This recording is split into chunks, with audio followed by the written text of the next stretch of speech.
FITE TV, the streaming platform, has secured exclusive worldwide digital rights to carry two of the most highly anticipated shows held by renowned Mexican wrestling league Lucha Libre AAA.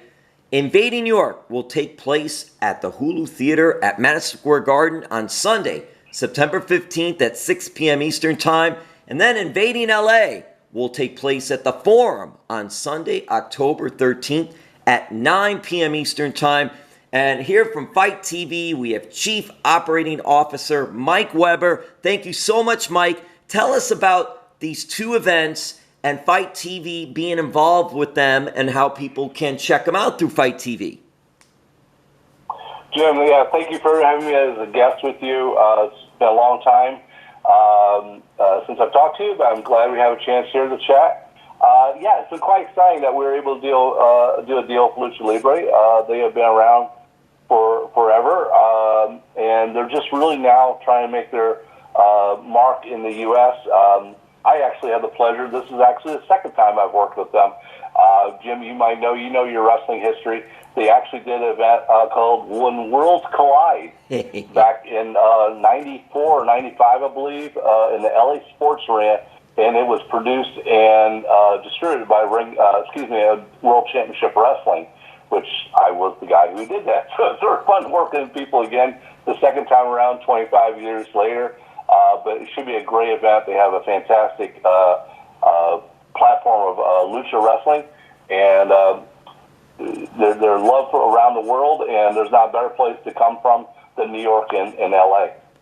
It's interesting, Mike, because yes, I've known you for a long time, and you've been such an integral part of so many big pro wrestling organizations, WCW, WWE, Impact Wrestling. You've done so much of media and marketing and just a lot of hats.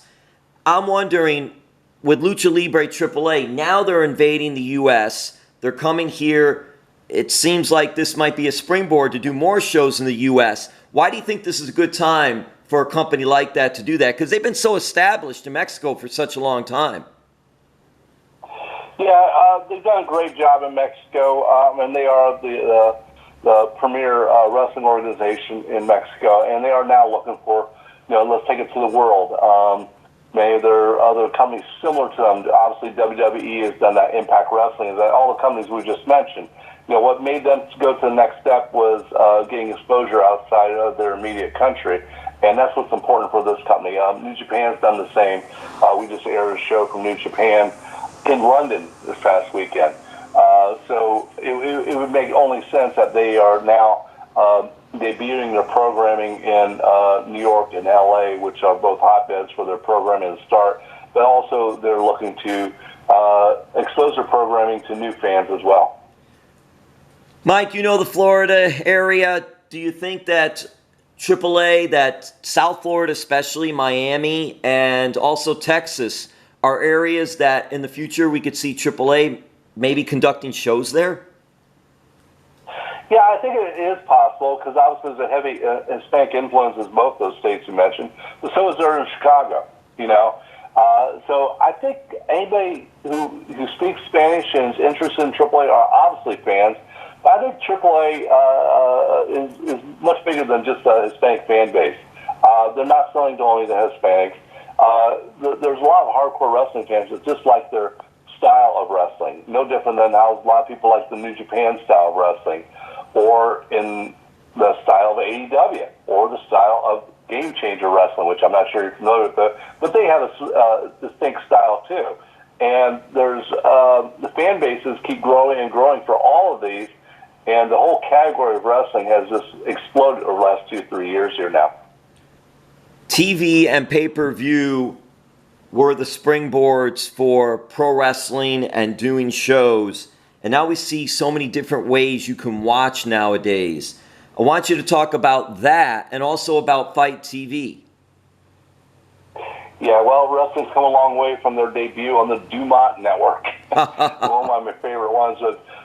You might know the Dumont, but I'm going to guess probably 95% of people listening to this don't know what the Dumont Network is. We're talking about the 1950s. And yes, that's actually even before I was born. But It has come a long way, and yes, wrestling is in pay-per-view programming has always been a fantastic platform for wrestling to spread the word and make it available to larger audiences. Once cable TV came around with TBS and so forth, the Super Channel, that took it to another level. Of course, VHS and DVD, and now it's digital television. FITE TV has been in existence over 3.5 years, and even when we started 3.5 years ago, only about 20% of the U.S. households did not have cable or satellite.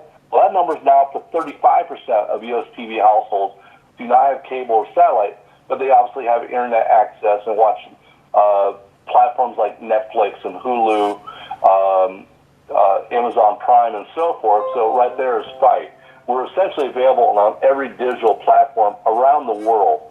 And that has been one of the reasons that we've been successful of making wrestling programming work everywhere. And what's really been great is, yes, we do a great number in the United States, but typically on many of our programs, 15, 20, 25% of our viewership is from outside the United States. So fans will get a chance to watch us all over the world. The fan bases in outside the U.S., obviously Canada, but you would not believe how big it is in the U.K., Germany, Australia, New Zealand nowadays. And matter of fact, we're going to be announcing a show we're doing live from South Africa here in about 2 months. So we transcend the world now, the globe, with pro wrestling. And Mike, that was just something as you evolved and saw how the direction was going with how fans watch, how they consume the product. Was that a big reason for you to get involved with FITE TV? Yeah, absolutely. Believe it or not, wrestling's always been, and actually boxing, MMA too, but combat sports, because we are all combat sports, have always been on the cutting edge of ways to deliver programming to the masses. Before there was the internet, it was the VHS tapes and DVDs and so forth, and then cable TV, and now it's the digital world. WWE Network's done a great job. Their network's been out there for a while taking advantage of the digital platform. And with us developing a network that's completely combat sports oriented, it just seems the right place at the right time, and it's working out very well. We're now up to 1.6 million registered users to our platform. During the month of September here, we have over 70 events, maybe 75 events, last count. I think I added some more today to the schedule that will be available. And those are live pay-per-view events. We also have about another 100 hours a week of new free programming that fans can watch. We have Ring of Honor's weekly show, MLW's weekly show. We have Championship Wrestling for Hollywood. It's amazing how much different content's out there, and people really enjoy watching it, and what they're fans of in the world of wrestling. What do you think of the market now? You mentioned 3 shows right there, 3 companies, and all the other work that FITE TV is involved in, and just everything that's out there across the board. Companies starting up, AEW on TNT. Just what are your thoughts of the market these days? It's unbelievable how much is out there, and of course the winners are going to be the fans, because there's just so much to choose from now, and they're going to have to start, cutting back on those part-time jobs and so they can watch more wrestling. AEW. I was at the show this past Saturday, the 5-hour program. It was a great show they did. We aired it around the world outside the United States. We did StarCast, which is a whole different genre of wrestling, because it's not one single wrestling match during it. But it was still very popular, and we had a great audience for the StarCast program. Matter of fact, StarCast 4 was just announced yesterday to be taking place in Baltimore here in early November. Game changer wrestling. I don't know if you've had a chance to watch one of their shows, but they just started doing shows from Japan 2 weeks ago. They're everywhere. For a small little company out of New Jersey, they have taken the world by storm, and they're exclusively on FITE. You can't find it anywhere else. They're most famous probably for developing Joey Janela, who's now one of the mainstay stars of AEW. So, yeah, it's crazy out there what's going on. Ring of Honor is still strong as ever. Impact Wrestling, we just released last Friday that you can now buy Impact Plus, their subscription service, through our platform, just like you have been able to buy Honor Club with Ring of Honor. So we're really the place to go to see any type of not only combat sports, but most certainly pro wrestling. Oh, yeah, and you mentioned combat sports. Obviously, MMA, FITE TV does a lot with MMA. I'm curious about, you mentioned Impact Wrestling. Impact Wrestling's been around, what now, 16, 17 years? What do you think has been the secret sauce? What has been the thing that has kept Impact Wrestling going? Tenacity. They have a never give up attitude.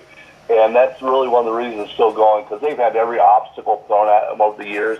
I had the pleasure of working there for quite a few years. And it was a great company, and when we were on Spike Network and working with all the biggest stars.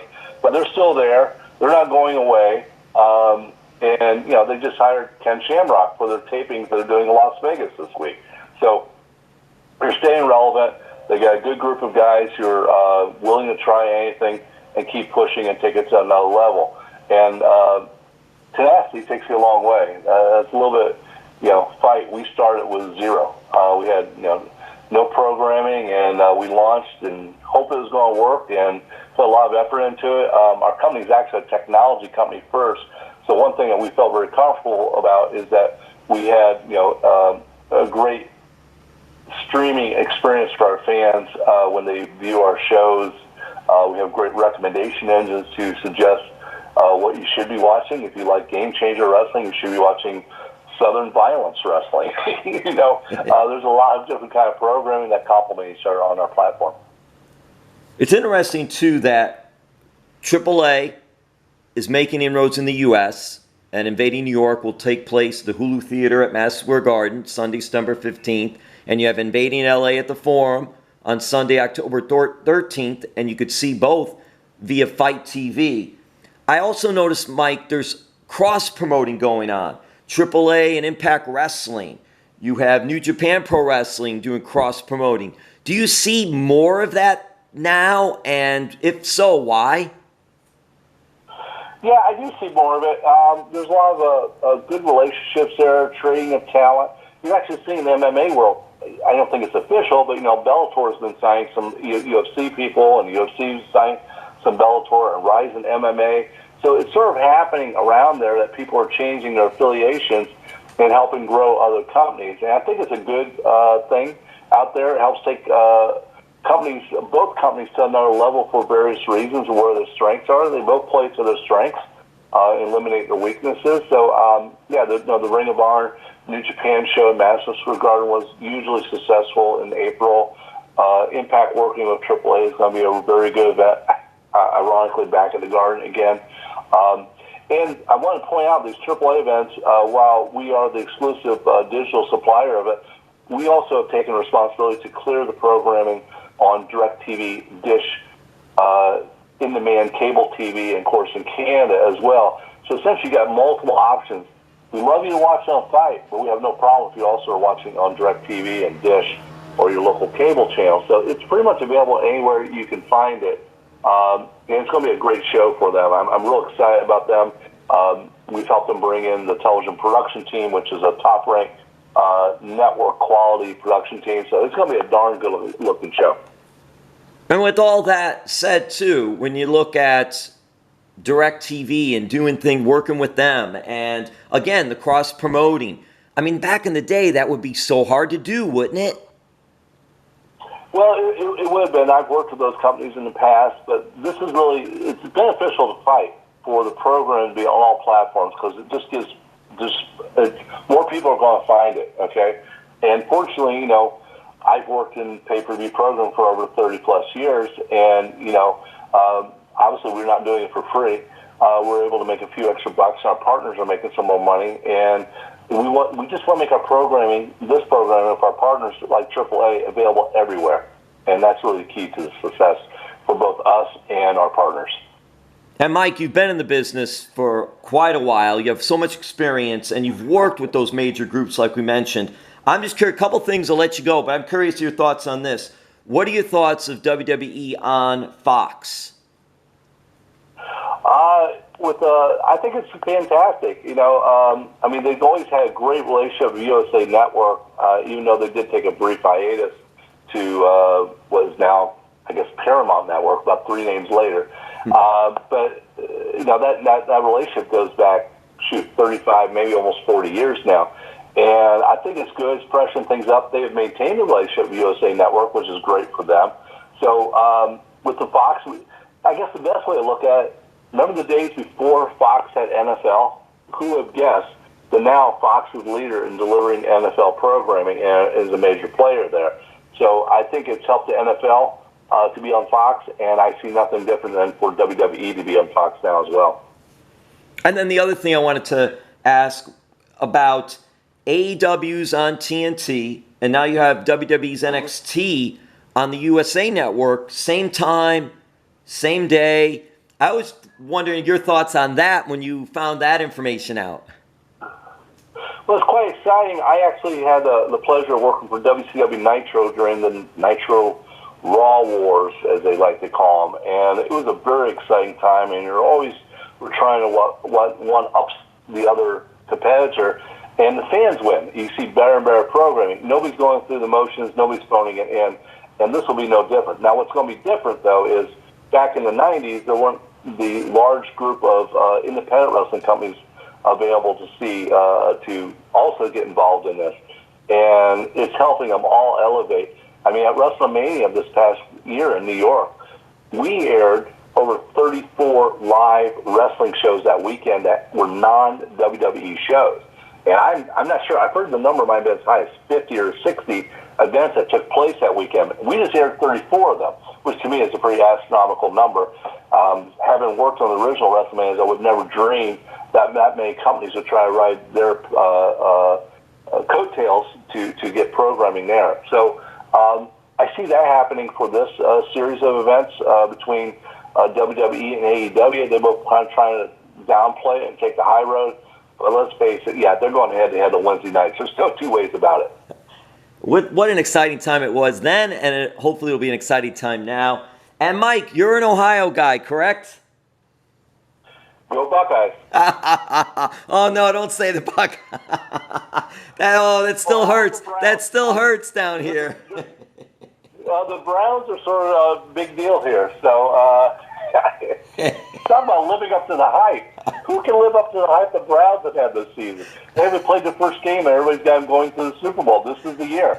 Going to the Super Bowl? They haven't winning the Super Bowl. They're winning the Super Bowl. They haven't played the game yet, but don't worry. They're going to win the Super Bowl. Yeah. Well, the reason that's for sure. The reason I brought up Ohio is because I've asked this of wrestlers before, and then finding out you're from Ohio, it lends itself.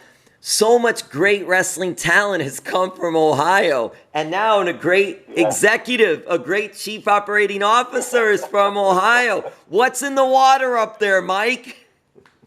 I don't know. You got to ask Al Snow. Him and me were actually born in the same hospital, even.